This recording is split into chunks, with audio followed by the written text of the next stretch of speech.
ce nouvel épisode de notre podcast OGA. Aujourd'hui, nous avons l'immense plaisir d'accueillir Marie-Claude Lougnay, une coach exceptionnelle avec une carrière incroyable. Donc à 72 ans, elle est toujours en pleine activité, accompagnant des individus et des équipes dans leur communication interpersonnelle, leur marketing personnel et comportemental, ainsi que dans les codes du luxe dans l'hôtellerie. Nous allons plonger dans son parcours, découvrir ce qui la motive encore aujourd'hui et comment elle perçoit l'évolution de son métier. Et avant tout, Marie-Claude, merci de vous joindre à nous. C'est un honneur de vous recevoir. Est-ce que vous pourriez vous présenter, s'il vous plaît? Eh bien, bonjour Kelly, merci de me recevoir. Je m'appelle Marie-Claude Lougnay, j'ai 72 ans. Je suis un Yabdéo, comme on dit à La Réunion. Je suis née à la Plaine des Cafres. Et c'est vrai que j'ai quitté La Réunion très tôt et je suis allée faire mes études à Paris où j'ai commencé à travailler dans le cadre du tourisme, d'écoles supérieure de tourisme où j'ai enseigné. Au cours de ma carrière, j'ai pu effectivement peaufiner mon parcours et le compléter de façon à ce que je puisse travailler aujourd'hui dans ce que moi j'appellerais la communication au sens large du terme. Je travaille un levier qui est assez particulier, enfin qui n'est pas particulier, mais un levier qui s'appelle l'enthousiasme. Effectivement, j'ai deux cartes. J'ai une activité en tant que formateur dans le cadre de la communication, le marketing personnel, et une autre carte qui est le coaching, qui a été ma révélation, qui a été pour moi une autre façon d'envisager mon métier en tenant compte, bien évidemment, des acquis de la communication. Aujourd'hui, je travaille, je me situe comme étant spécialisée en motivation des équipes dans le cadre de l'entreprise et plus particulièrement dans le cadre de l'entreprise hôtelière haut de gamme. C'est vrai que si vous, en tant qu'employeur, vous n'avez absolument pas envie d'avoir des collaborateurs qui arrivent le matin enchantés de venir travailler en pleine forme, enthousiaste, alors c'est vrai que ça sera le moment pour vous de déchirer ma carte. Je ne suis pas la bonne personne. D'accord. Alors, à 72 ans, vous continuez à exercer avec la même énergie. On le sent dans votre voix.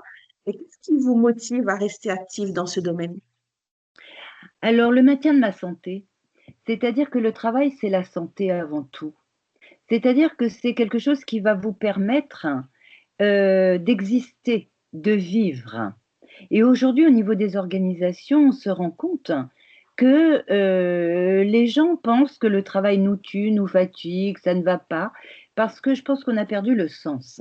Aujourd'hui, à 72 ans, j'ai envie de vous dire, Kelly, que j'ai surtout tellement tout mon temps. C'est-à-dire que tout est ouvert. Je continue mon parcours professionnel et je continue, bien évidemment, à valider des outils en communication, dont le dernier s'appelle le TTI Success Insight, qui est le leader mondial de l'évaluation en ligne. Et donc, par rapport à ça, il est réel que moi, je suis je suis quelqu'un qui me tient au courant de ce qui est important, c'est-à-dire des choses qui arrivent. Autrement dit, à 72 ans, c'est une nouvelle jeunesse. À 72 ans, quand on travaille en France et dans un système français, c'est évident qu'on ne nous fait pas confiance. Alors, l'opportunité a été donnée pour moi cette année de travailler pour encourager les seniors, parce qu'en France, nous sommes seniors à 44 ans. C'est dramatique. Alors, je ne fais pas partie de ce monde. J'ai travaillé l'enthousiasme. Je vis mes formations. Je les ai payées. J'ai compris que le travail, c'est la santé. Et croyez bien que j'ai décidé d'être encore en activité quelques années. Ensuite, je me ferai autre chose. Mais aujourd'hui, je suis dans le partage, la transmission, le besoin de partager tout ce que je sais faire. Vous avez traversé plusieurs décennies dans ce secteur. Comment avez-vous vu évoluer le coaching en communication et en marketing comportemental depuis vos débuts? Alors écoutez, moi je pense avoir été à l'île de la Réunion un des premiers coachs. J'ai été validée coach d'obédience PNListe, ayant un master en programmation neurolinguistique. Et c'est vrai que j'ai été vraiment une des premières à être coach à La Réunion. Je suis référencée Société française de coaching. Et ce n'est pas parce que je suis tout ça que je suis forcément compétente. Mais c'est parce que je suis tout ça que j'applique une déontologie à laquelle je tiens, qui est la déontologie de la Société française de coaching. Aujourd'hui, ce que je peux regretter, c'est que on utilise le mot coach d'une façon trop exagérée. Tout le monde est coach. Ceci dit, on n'a pas tort, parce que le coaching, c'est vraiment l'accompagnement d'une personne. Dès lors où une personne va accompagner quelqu'un, eh bien, on pourra dire qu'il est coach. Ceci dit, c'est un métier. Ne nous leurrons pas. C'est, dans mon cas, c'est vraiment une succession de formations, de communication, en communication, et qui fait qu'aujourd'hui, je peux accompagner quelqu'un. Alors, il a évolué, j'ai envie de vous dire, bien et mal. C'est-à-dire aujourd'hui, dans ce monde particulièrement difficile et complexe, avoir quelqu'un qui va vous aider à prendre de la hauteur, à avoir un regard différent. Quand le chef d'entreprise va être, par exemple, ou le manager va être vraiment dans le jus, comme on dit, c'est vrai que c'est nécessaire. Maintenant, il a évolué de cette façon. Maintenant, je crois que c'est un métier encore d'avenir, à une seule condition, c'est d'avoir fait des études sérieuses et d'être compétent pour pouvoir, là encore, pratiquer ce que l'on appelle le métier de coaching, avec une déontologie, avec un vrai regard. Et voilà. Je ne sais pas si j'ai répondu à la question. Oui, tout à fait. Et durant votre carrière, Marie-Claude, dites-nous, vous avez sûrement dû rencontrer des difficultés en tant que chef d'entreprise. Est-ce que vous pourriez nous en dire quelques mots et puis peut-être pourquoi pas donner un conseil à ceux qui se lancent dans cette activité comme vous? Alors, oui, durant ma carrière, alors j'ai envie de vous dire durant ma carrière de formateur, j'ai pu, moi qui accompagne les jeunes, qui travaille en école de commerce, qui travaille dans des organisations, accompagner les jeunes, parfois, ça peut être très difficile et parce que, eh bien, disons que, comme on dit, la jeunesse d'aujourd'hui n'est plus celle d'il y a longtemps, et notamment dans le respect et le savoir-être. Aujourd'hui, le professeur, le formateur peut être trop considéré comme étant un copain. En tout cas, on ne l'écoute pas. Il y a parfois, il y a parfois de grosses difficultés à essayer de tenir les marmailles, comme on dit, hein, Mhm. tout en sachant que ce sont des étudiants, etc. Et durant mon activité de coach, bien sûr qu'il y a eu des difficultés, il y a même eu aussi des coachings dont le résultat n'a pas été probant. Et c'est là où c'est très important de comprendre que on ne doit pas réussir un coaching à tout prix. Parce que nous n'avons que des obligations de moyens et en aucun cas de résultats. Pourquoi? Parce qu'on travaille sur l'humain et que le coaching est l'accompagnement d'une personne pour que celle-ci puisse développer son propre potentiel. Et on ne peut pas faire à la place de l'autre. Et vous voyez, c'est la difficulté qu'il y a entre le métier de formateur, qui est où le formateur arrive et va prendre une position haute. Alors que le coach, lui, ne va rien dicter et il aura une position basse de guidage. C'est son client qui va l'amener à voir les choses autrement et il doit juste l'accompagner pour que celui-ci puisse s'épanouir. Et à ce moment-là, la position est une position basse. C'est-à-dire passer de la formation, position haute, au coaching, position basse. Vous pensez bien, Kelly, que l'essentiel sera obligatoirement l'utilisation d'une valeur importante qui sera l'humilité. Un coach ne sait pas. Et au départ, il sait qu'il ne sait pas.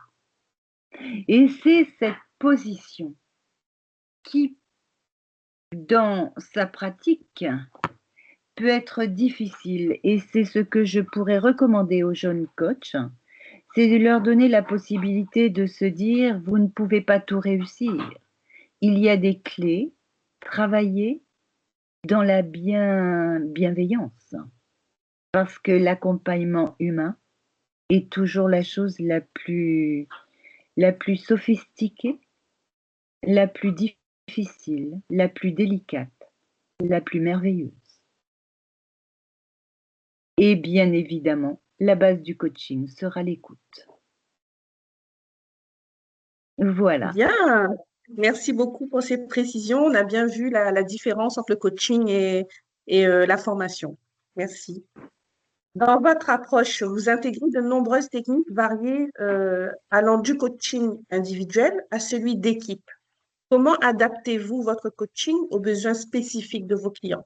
Vous avez une technique particulière? Vous avez une approche à nous partager? Dites-nous. Alors, j'ai envie de vous dire que c'est le client qui sera au centre de l'organisation et qui fera sa demande.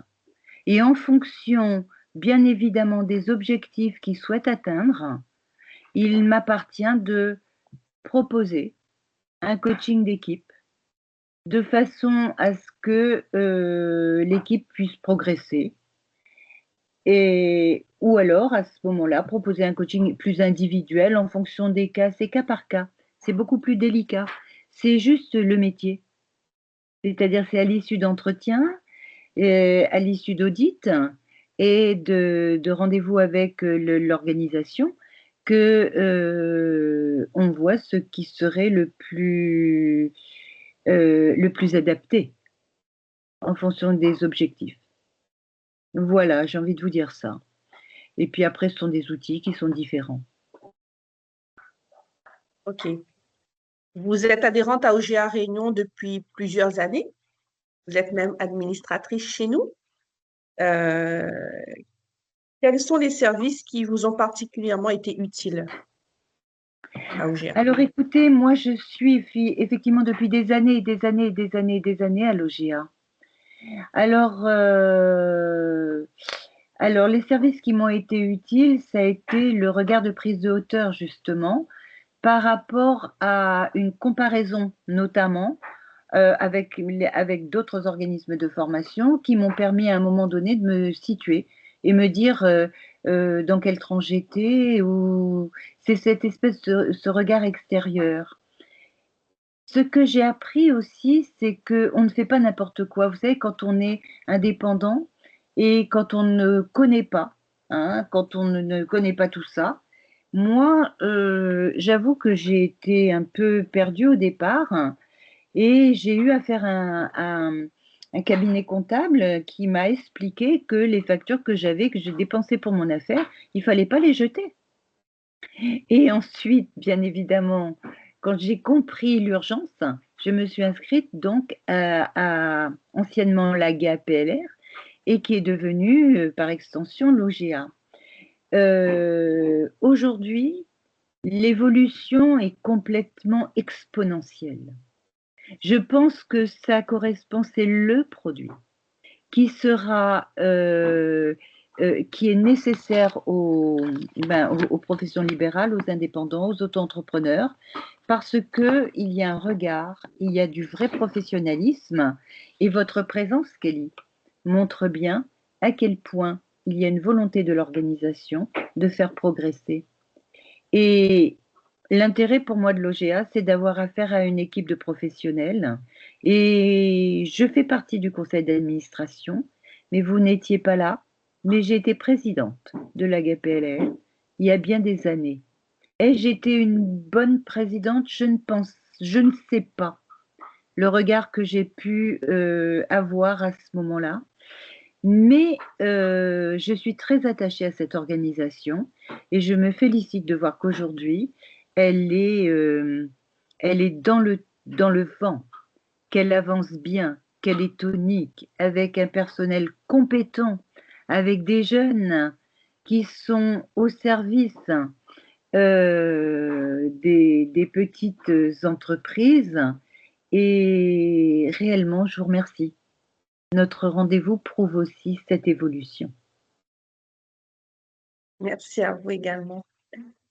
Euh, Juste pour terminer, est-ce que vous avez des projets à venir, des ambitions futures?